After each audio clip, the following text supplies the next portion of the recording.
What is the BBC's agenda against India? Has the BBC lost its balance? This is our big question tonight. This is India Ahead at 9. I'm Jujhar Singh. Let's begin our big debate tonight. Neha Joshi, spokesperson BJP, joining us from the BJP headquarters in Delhi. Dr. Sreeram Chaulia, expert in international affairs, is on Skype.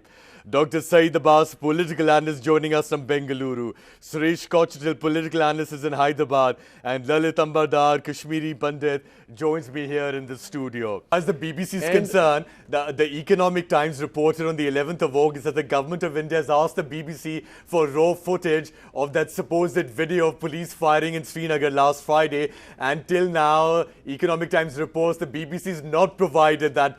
Dear BBC, if you have nothing to hide, please open up your raw footage and give it to the government of India. And Dr. Sreeram Chaulia. Okay. Dr. Sreeram Chaulia, what do you say about this? Well, first of all, we need to understand there's something very fishy over here going on. Dealing with.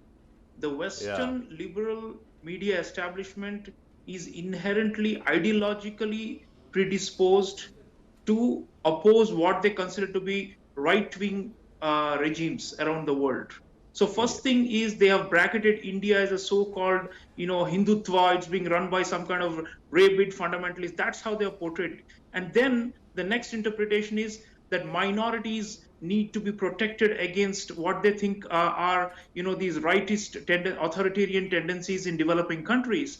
So that's where it starts. And then the second, phenomenon you mentioned, Al Jazeera. I think just on that first point you made over there, I think you have an important point there, because I do know, watching the BBC over the last couple of years, that they've also been running a bit of an anti-Israel, pro-Palestinian campaign as well. Now, I'm not saying that one side is better or fairer than the other, but again, the question should arise that how about fair, balanced reporting? Yeah, go ahead, Dr. Chaulia. So we need to understand the nature of where they come from. And secondly, what is their agenda? For example, they are not influenced by India's market power. For example, they only have license to operate in this country, but the BBC does not run on revenues generated from India. So they are looking at, continuing this liberal tirade, and they have a condescending view of most developing countries. They think most of these are failed states, most of them are barbaric states, and most of these commit abuses. Can you give an example? Our duty to expose to the world what they think are wrongdoings by developing countries. So there is a kind of a neocolonial, patrimonial attitude that these channels have.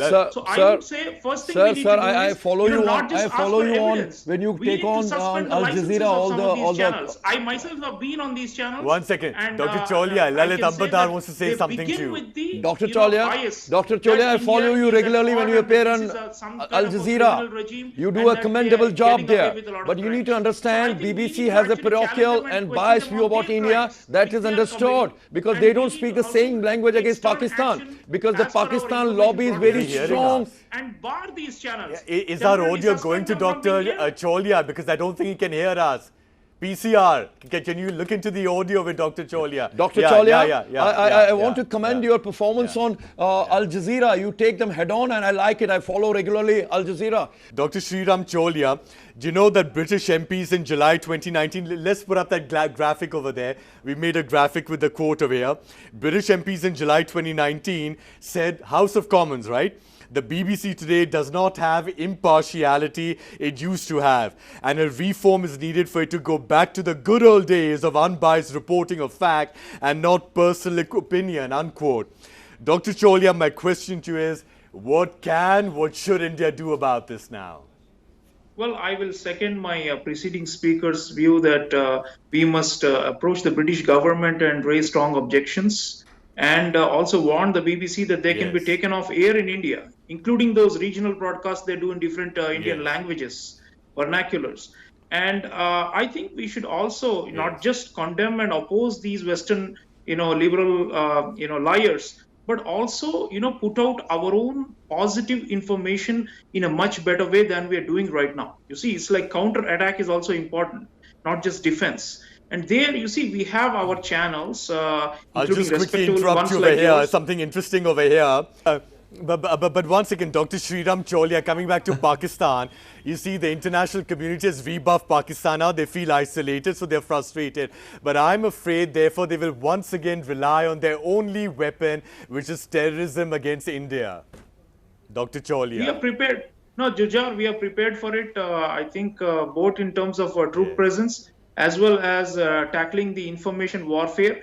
My view is that, we lack a world news channel of our own that is widely watched globally. And I think it's high time the government invests in this idea and does this. We need to have our reposted to Al Jazeera or to China Global Television Network or to the BBC. And that's something that's been lacking from our end. We are very domestically preoccupied. We don't have a global information, operation going on right now. And that's something I think I would like to see coming up, because that's one way where we can do positive coverage of what's happening in Kashmir and the way we are returning it to normalcy after we rightfully took away this so-called special status. I think that's a good idea over there. So all right, that's one thing. Final the thought, other thing because is we've just got 4 minutes left on the debate. These people have. We've just got 4 minutes left on the debate, so very quickly, let's just look at a couple of other news points in relation to Kashmir today. That's very important to stop the flow of this disinformation. A lot of the sources they use are biased, one-sided people on the ground who are already separatists or pro-jihadist. So we need to be tapping into the communications of these Western media houses and their journalists. They call people on WhatsApp and get information and these clips, and then they upload them globally on their channels. So we are saying, if you are directly in contact with criminals as well as anti-nationals within India, you are committing a crime. So some of these reporters as well as the editors and the bureau chiefs and the foreign correspondents need to be surveilled. They should actually get a solution. Once again, very quickly, BJP has to bolster its media presence and really fight back. I've just got 3 minutes left. Both of you are free to say what you want. Let the viewer decide over here, but let's leave it over there for now. Thank you very much to all our guests for joining us. Have a good night.